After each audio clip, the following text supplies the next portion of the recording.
कि अपने अपने घर की सब काहू पीर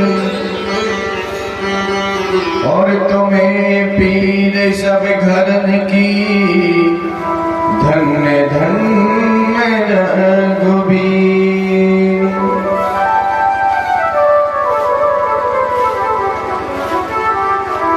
ध्येयं सदा परिभवग्नमभीष्टदो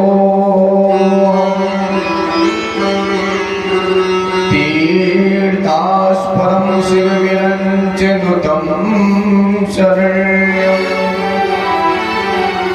विद्यार्थ्यं प्रणतिपालभवाब्धिपोतम् वन्दे महापुरुषते चरुणारविन्दम्।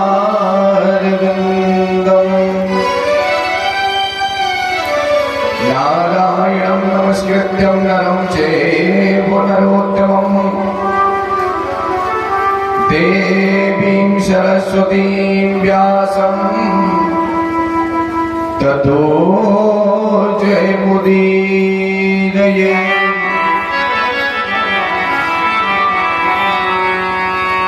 बंसी विभूषित करान्नवनीरदाभा पीताम्बरादरुणबिम्बफलाधरोष्टान् पूर्णसुन्दरमुखादरवेन्दुनेत्रान् कृष्णात् परं किमपि तात्महं न जाने। कि जय जय श्री राधारमण जय जय नवली किशोर जय गोपी चित चोर प्रभु जय जय माखन चोर।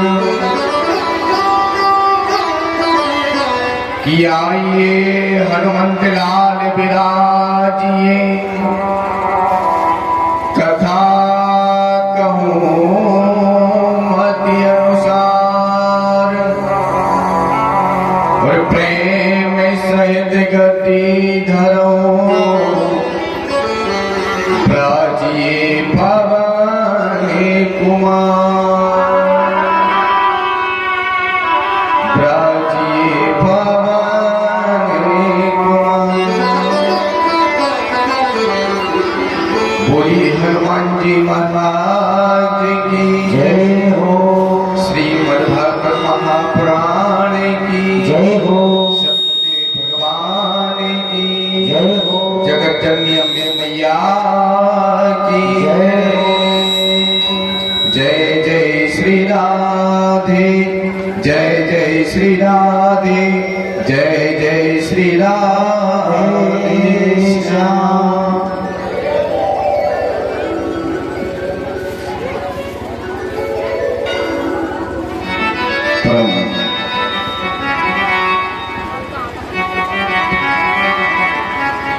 मंगल में पर क्लेश कारण वर्णा है भाग वांछा तड़ित विनम्र श्री पीताम्बरधारी गिरवरधारी श्री शिव प्रणारी की असीम अनुकंपा माता रानी की विशेष कृपा हम सभी पर बहुत बरस रही है। हमारा माता रानी के प्रांगण में बैठ करके देखिए कितनी सुंदर सी रस प्रवाह हो रही है, गंगा बह रही है। और महाराज आज इस कथा का कष्टम दिवस प्रारंभ हो रहा है।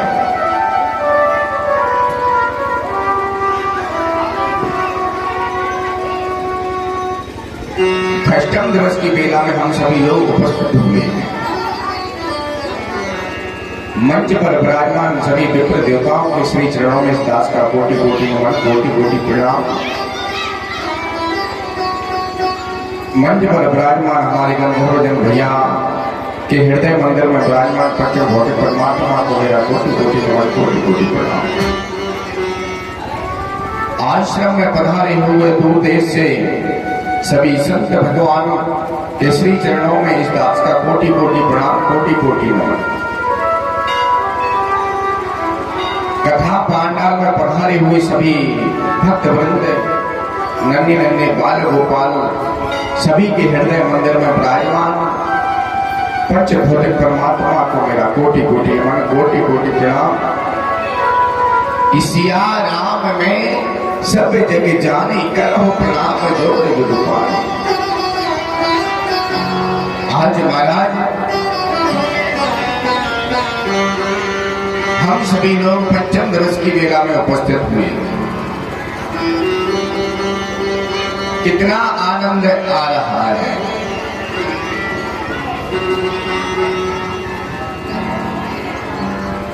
बार बार ऐसा समय नहीं मिलता महाराज। और आज की और कल की कथा शेष और बची है। फिर हम लोग सोचेंगे महाराज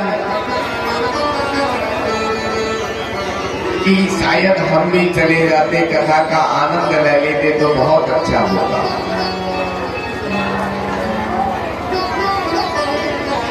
लेकिन कब सोचते हैं जब समय व्यतीत हो जाता और एक दिन की कथा से बची है। हम लोग सोचते ही रहते हैं कि आज नहीं, हम कल नहीं, परसों चले जाएंगे, परसों नहीं, फिर अगले दिन चले जाएंगे। लेकिन महाराज ऐसे ही सोचते सोचते सातों दिन व्यतीत कर देते हैं, लेकिन नहीं आ पाते। हमने पहले ही कहा था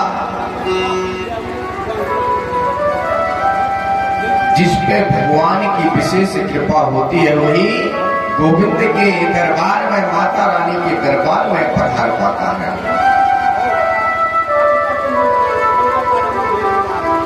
रोज भाव बनते कि आज नहीं महाराज हम कल चलेंगे, कल नहीं हम परसों चलेंगे।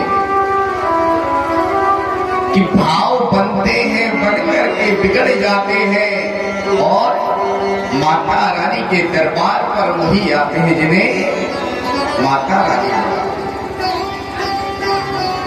तो ऐसे ही धीरे धीरे महाराज ऐसे ही हम अपनी पूरा समय, पूरी जिंदगी बर्बाद कर देते हैं। आज नहीं कल से हम भजन करेंगे, कल जब गुजर जाएगा फिर सोचेंगे आज नहीं कल से करेंगे। जब महाराज ऐसे ही कल गुजरता जाता है तो कल कभी किसी ने देखा है क्या? मुझे तो नहीं लगता कि कल आता हो।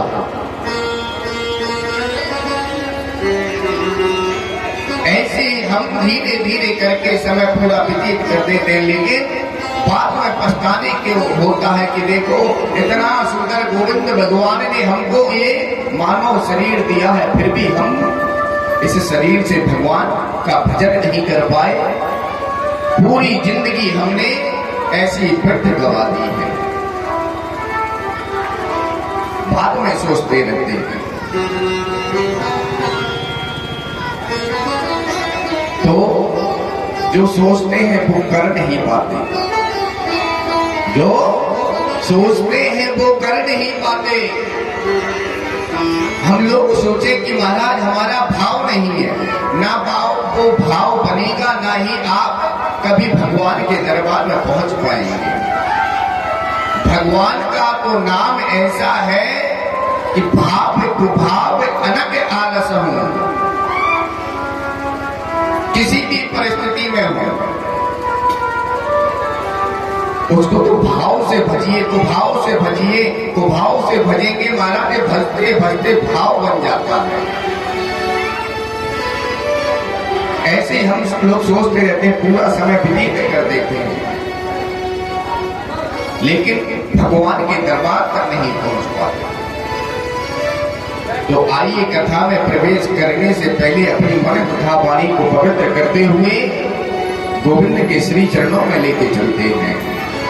सभी लोग मिलकर के ताली का वादन करेंगे और साथ में ही गुनगुनाएंगे। हो गोविंद चले आओ, गोपाल चले आओ, गोविंद चले आओ, गोपाल चले आओ। हे मुरलीधर माधव लाल चले आओ,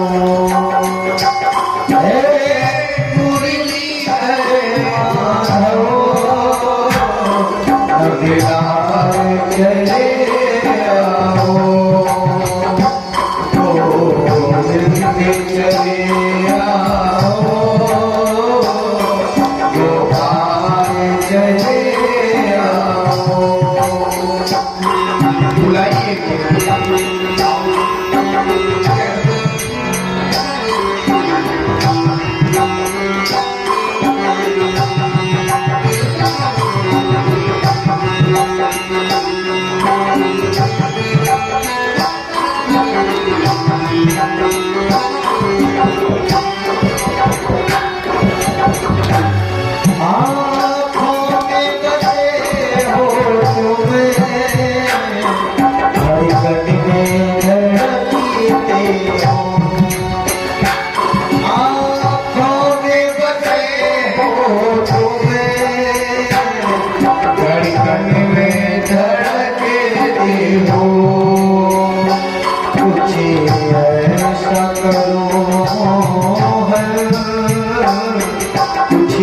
ऐसा करो मोहन, सांसों में समा जाओ,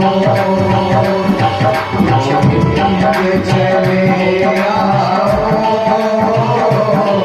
गोपाल चले आओ।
मोहन है, आज मेरी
वत्सल भगवान की। भगवान को महाराज भाव से बुलाइए, जरूर आते हैं। ऐसे ही महाराज हम धीरे धीरे करके सातों दिन निकाल देंगे, लेकिन फिर भी नहीं पहुंच पाते हैं। कल की कथा परीक्षित जी नहीं बताएंगे। हाँ, माता जी आप बताएंगे। कहाँ थी? क्या इसका मतलब आप कथा में नहीं बैठी क्या? ड्यूटी में हो? मुझे तो ऐसे ही लग रहा है तब इधर है, लेकिन मन कहीं और है। तो फिर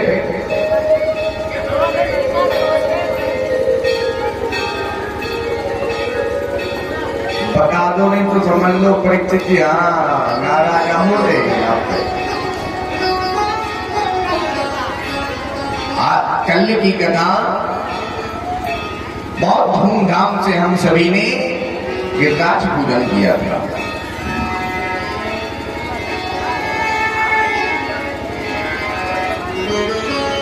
सभी ब्रजवासियों ने मिलकर के पूजन किया। पूजन करके महाराज गोविंद भगवान ब्रजवासियों से कहने लगे, आपने पूजन किया है, पूजन करने के बाद स्नान कराया, स्नान कराने के बाद भोग लगाओ। भोग लगाया है महाराज, और गिरिराज जी की परिक्रमा का काजे सभी ब्रजवासी परिक्रमा करने लगे हैं। जब परिक्रमा करने लगे, परिक्रमा पूर्ण हुई, तो आज महाराज सभी ब्रजवासी गोविंद भगवान से कहने लगे, अरे लाला देखो तो हम भोग लगा रहे हैं तेरे गोविंद भगवान, तेरे गिरिराज का, महाराज तो कुछ पावे ही ना। अरे लाला, मेरे गिरिराज को साक्षात देवता हैं,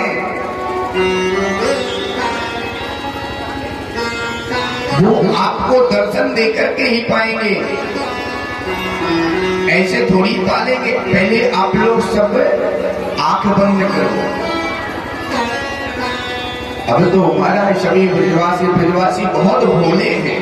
जैसे गोविंद भगवान कहते हैं वैसे ही सारे ब्रजवासी करते हैं।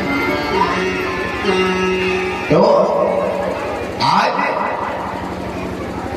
गोविंद भगवान ने कहा है सभी लोग आंख बंद कर लो। जैसे ही सभी ने आंख बंद की है, तो महाराज आज स्वयं गोविंद भगवान गिरिराज जी का रूप धारण करके स्वयं में पूज रहे हैं, और स्वयं अपने आप को पूजवा रहे हैं। जैसे महाराज ब्रजवासियों ने आंख खोली है, देखा है, अरे ये तो देखो कितने दिन से भूखो है तेरो गिरिराज। ये तो दोनों हाथों से खा भी जा रो। अरे लाला देख तो थोड़ी अपने गिरिराज से कहियो कि कना थोड़ी और प्रसाद हमके काजे बचा दी। लेकिन महाराज भगवान ने कहा है अरे ब्रजवासियों जरूर, क्योंकि इतने दिन तक आप लोगों ने भगवान गिरिराज की पूजा नहीं की तो क्या वजह से वो भूखे हैं। अब तो वो भरपेट भोजन करेंगे। आज महाराज गिरिराज जी दोनों हाथों से पा रहे हैं, एक हाथ एक रूप से पूज रहे हैं, एक हाथ से पुजा रहे हैं।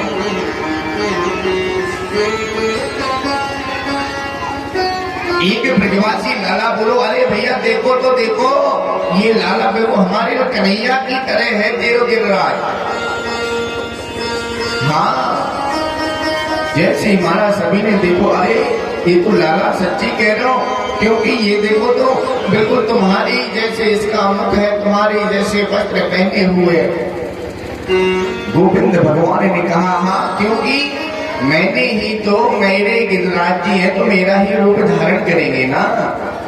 इतने भोले ब्रजवासी है महाराज, जैसे गोविंद भगवान कह देते हैं वैसे ही मान जाते हैं। अब सभी ने बड़ी जोर से महाराज जयकारा लगाई है, बोले गिरिराज जी महाराज की। जैसे ही महाराज जयकारा लगाई है तो ये आवाज इंद्र को सुनाई दी। जैसे महाराज इंद्र को सुनाई दी तो इंद्र कहने लगे अरे लाल की ये आवाज किसकी है, कहाँ ये शोर हो रहा है। अरे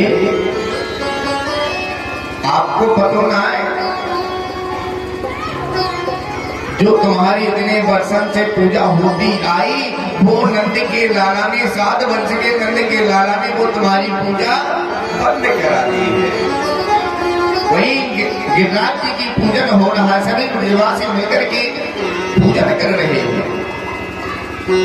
अब तो माता इंद्र को क्रोध आया, देखो तो छोटा सा बालक मेरी पूजा बंद करा दी। और इंद्र ने कहा है सैनिकों को बुलाया, जाओ जाकर के पूरे ब्रजमंडल में बारिश कराओ। आज महाराज ब्रजवासी वहीं पर खड़े हैं और जो सैनिक आए हैं तो महाराज बारिश कराने लगे। गोविंद भगवान से सभी ब्रजवासी कहने लगे अरे लाला अब हम क्या करें, हमारी कौन रक्षा करेगा। इधर तो बारिश बहुत जोर से हो रही है। आज महाराज इंद्र भी आया है, देखा है कि कर्म कौन सा छोटा सा लाला है जिसने मेरी पूजा बंद करा दी है। इंद्र भी महाराज मूसलाधार बारिश करवा रहा है। इतनी जोर से बारिश हो रही है कि सभी ब्रजवासी भयभीत हो गए हैं। लाला की शरण में पहुंचे, लाला से कहा लाला हमारी रक्षा करो। जब भी कोई भी हम पे संकट आयो तो लाला आप ही ने हमारी रक्षा की है। आज महाराज गोविंद ने कहा आप को चिंता मत कीजिए, हमारे गिरिराज महाराज आप सबर की रक्षा बहुत अच्छे से करेंगे। आज महाराज गोविंद भगवान गए हैं, जाकर के गिरिराज जी को धारण कर लिया, उठा लिया है अपनी नख की उंगली पर। और जैसे ही महाराज उठाया है तो आज सभी ब्रजवासियों से कहने लगे गोविंद भगवान अरे आप लोग आ जाओ। गिरिराज जी के नीचे सभी ब्रजवासी खड़े हो गए। जैसे ही महाराज खड़े हुए हैं तो सभी गोविंद भगवान के नजदीक खड़े हुए हैं और काफी समय हो गया है, बारिश बंद नहीं हो रही। तो अब महाराज ब्रजवासी ग्वाल जो थे वो गोविंद भगवान से कहने लगे हैं अरे लाला तू बहुत दिनों पे अपने हाथ पे अपनी कनिष्ठा उंगली पर गिरिराज को धारण किए हैं, थक गया होगा, थोड़ा रेस्ट कर ले। लेकिन महाराज नहीं नहीं, अरे लाला तू क्या समझ रहा है कि तू ही उठाएगा गिरिराज को? तू ये नहीं देख रहा कि हम लाठी लगाए हुए हैं। अब तो महाराज सभी ब्रजवासी कहने लगे लाला तू ऐसो कर, जाकर के थोड़ा आराम रेस्ट कर ले और हम लोग गिरिराज को संभाले। लेकिन महाराज जैसे ही गोविंद भगवान ने अपनी कनिष्ठ का उंगली को हल्का सा तिरछा किया, जो लाठी लगी हुई थी तड़तड़ करके महाराज सभी लाठी टूट गई है और सभी ब्रजवासी भयभीत होने लगे, कहने लगे अरे लाला हमारी रक्षा की जो, कहीं ऐसा ना हो हम तेरे गिरिराज के नीचे दब करके हमारा अंत हो जाए। आज महाराज गोविंद भगवान ने फिर से कष्ट का अपनी उंगली लगा सीधी की है और सीधी करके महाराज सभी ब्रजवासियों की रक्षा की। अब ब्रजवासी कहने लगे अरे लाला तू ये बता कि तेरे पास इतना बल कहां पे आए? तू तो है बहुत छोटो सो, लेकिन इतना बल तो पे आवे कहां पे? ब्रजवासियों से गोविंद भगवान कहने लगे अरे भैया ये मेरे पे